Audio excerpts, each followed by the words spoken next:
हे अर्जुन, केवल अनन्य भक्ति के द्वारा मेरा यह स्वरूप देखा जा सकता है और उसी भक्ति से मुझे वास्तव में जाना जा सकता है। तो कृष्ण ने पिछले श्लोकों में कहा था, क्या कहा था? वेद पढ़कर, तप करके या दान देकर भी इस विराट रूप को नहीं देखा जा सकता। अब बताते हैं कि अगर देखना ही है तो एक रास्ता है भक्ति। पर यह भक्ति क्या है? क्या दिन रात नाम जपना, फूल चढ़ाना, मंदिर जाना? नहीं, ये भक्ति का अर्थ है पूर्ण एकत्व की भावना।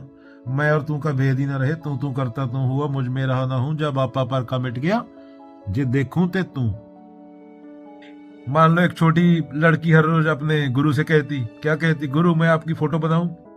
वह बनाती, पर हर बार कुछ ना कुछ गलती हो जाती। एक दिन गुरु मुस्कुराए और बोले, बेटी फोटो से मुझे नहीं पकड़ सकती, बस गले लग जा।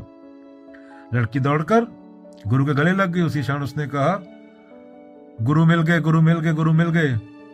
तो यही भक्ति है। यहाँ विचार, कल्पना, शब्द सब रुक जाते हैं और केवल प्रेम बचता है। प्रेम में दो नहीं रहते। कबीर क्या बोलते हैं? प्रेम गली अति साकरी, जा में दो ना समाये।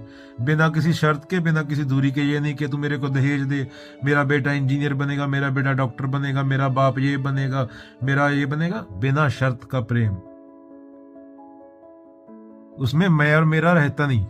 ये बाबा नानक वाले प्रेम की बात हो रही है।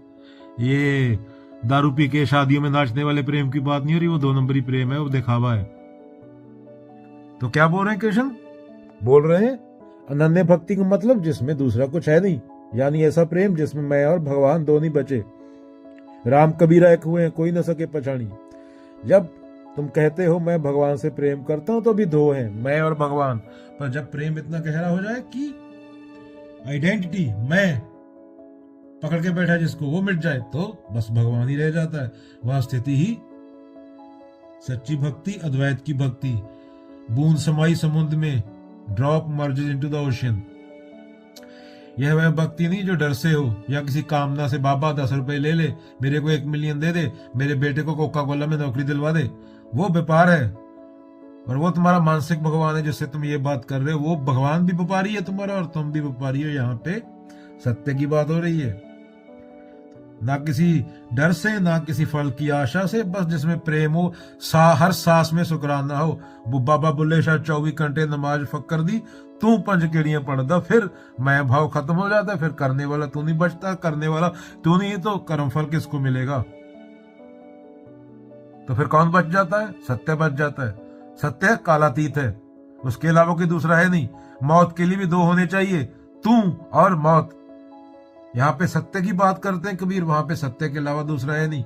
तो सत्य को तो मौत भी नहीं आ सकती, क्योंकि सत्य के सामने तो मौत भी नहीं है। तो एक होने की बात हो रही है, जिसमें खोजने वाला और खोजा जाने वाला एक हो जाए, एक ही महासागर में विलीन हो जाए।